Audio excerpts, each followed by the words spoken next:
Yang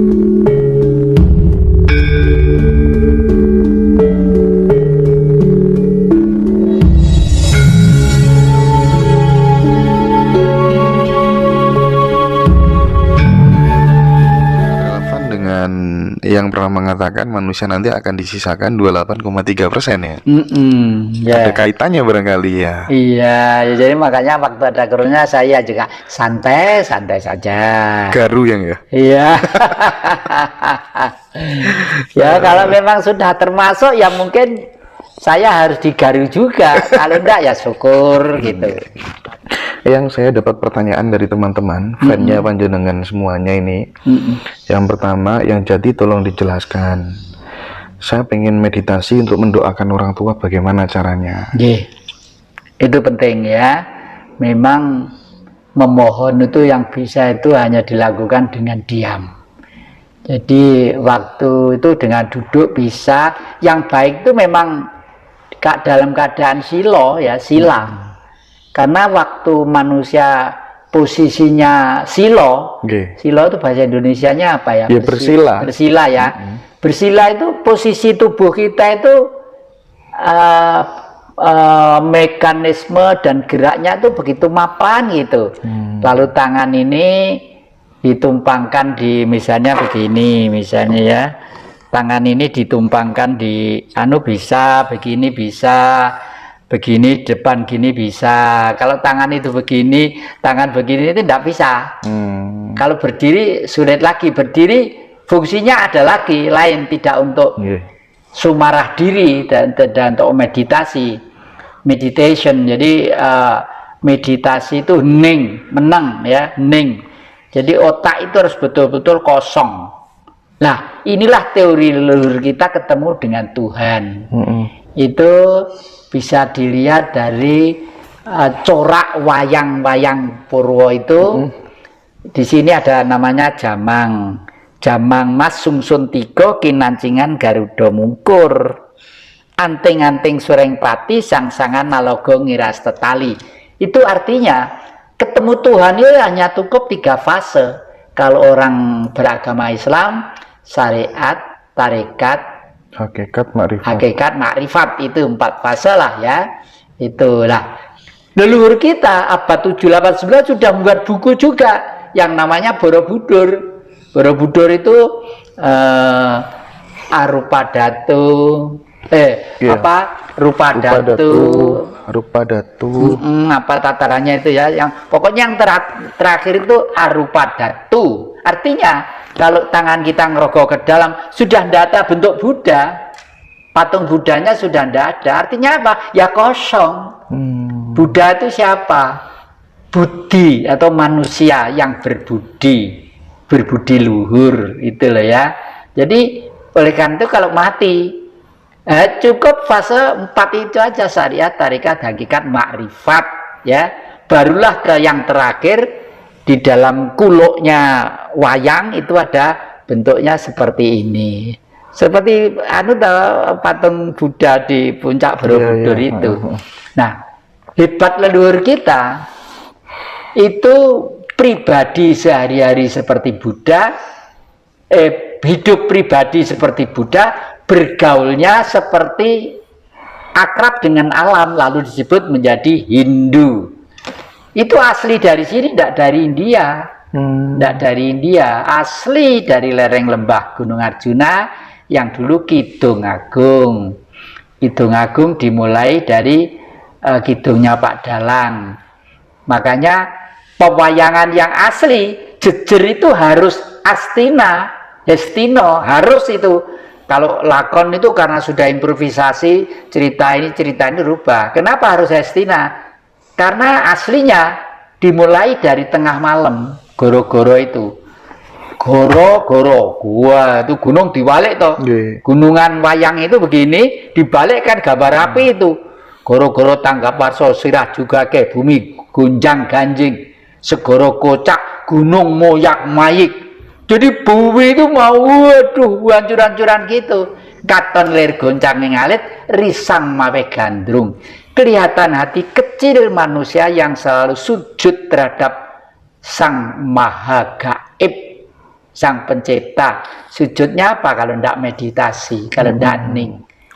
Makanya semakin ning, semakin ketemu. Tidak hura-hura, apalagi hura-hura, nggawa pentong, nggawa arit, nggawa pecok, ya malah gak temu.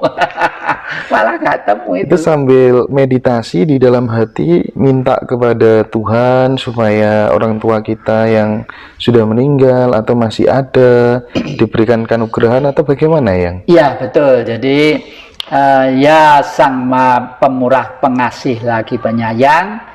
Saya pakai bahasa Jawa ya, karena di Indonesia agak sulit ya. Duh Gusti, sih paduka dalem suwun, dosa duraka kula nyuwun pangapunten. Rahayu paduka dalem suwun, dosa duraka kula nyuwun pangapunten. Kawula nyuwun palilah paduka, mugi para leluhur paring pangapunten sedaya. Para pinisepuh kawula utaminipun ibu kula ingkang asmanipun titik-titik-titik, bapak kula ingkang asmanipun titik-titik, dalah mbah buyut uget-uget kakek gantung siwur lan sak panunggalanipun dipun ampunten saking dosa-dosanipun. Sempanten ugi kula, anak putu kula, sak keluarga kula miwah kadang-kadang kula ingkang samya sesrawung kalian kawula sedaya kemawon pinaringan sih teguh rahayu wilujeng basuki gesang tentrem ayem seger makmur. Nah gitu, nanti dikarang dewe bisa diindonesiakan syukur dengan bahasa sama ya ta. Doa yang mandi itu justru doa yang ada di bangsa itu ya. Buktinya apa? Jepang, bahasanya Jepang, saya tidak ngerti, orang Arab tidak ngerti, yang ngerti orang Jepang, yang ngerti yang memang jurusan bahasa Jepang ya, meskipun orang Arab, tapi Jepang buktinya bisa menguasai dunia. Cina ya, tulisannya kita juga nggak ngerti, bahasanya nggak ngerti, tapi buktinya juga sekarang pengaruhnya dunia ya. Kalau bahasa Inggris pada umumnya sudah menjadi idealis dari anak-anak muda karena buku-buku itu banyak yang ditulis bahasa Inggris. Semakin sering meditasi juga bisa bermanfaat untuk kecerdasan ya? Oh iya, justru kecerdasan yang optimal itu dari meditasi. Ya karena argumennya didasari oleh dasar yang sangat fundamental. Nah sebentar, nanti barangkali ada rapalannya, disampaikan aja soalnya banyak yang minta ya untuk kepentingan anak-anaknya mau kuliah mau apa segala macam. Iya, jadi begini, jadi kalau mau meditasi itu satu hal yang sangat bagus sekali. Pertama-tama kita pinjam budayanya orang Katolik ya, pinjam budayanya orang Katolik. Allah Bapa, Putra, Roh Kudus, amin. Ya, Allah Bapa itu memang di tengah-tengah otak kita, otak kanan, otak kiri, otak belakang. Di tengah itu ada ruang ovum. Katanya kosong menurut kedokteran, tapi sebenarnya tidak kosong. Ya itulah yang disebut cahaya, yang disebut Tuhan tadi itu. Makanya Hindu-Hindu itu patungnya di sini mesti ada begini. Dan bahkan orang India itu sekarang kalau pendeta ini digambari 3 begini, kalau nanti gambar begini macam-macam lah, gitu ya. Intinya adalah itu intinya. Jadi tapi Tuhan itu kan boleh dikata statis. Kenapa statis? Karena memang beliau dengan statis itu multi keistimewaan, ya. Statis itu multi keistimewaan. Ning dan tenang adalah merupakan suatu power sumber dari kebijaksanaan dan kecerdasan. Karena sudah masuk ke dalam kecerdasan, itu adalah urusan roh. Nah, Roh Kudus ya. Dan saya yakin kalau di dunia ini pulau yang paling suci itu pulau Jawa. Buktinya apa? Nah, di sini ada kota namanya Kudus ya. Lainnya enggak ada. Ada kota namanya Kudus. Itu saya bangga sekali dengan orang-orang Kudus itu ya. Nah, Roh Kudus lah. Karena sudah bertanya tentang aplikasi pelaksanaan hidup tadi itu.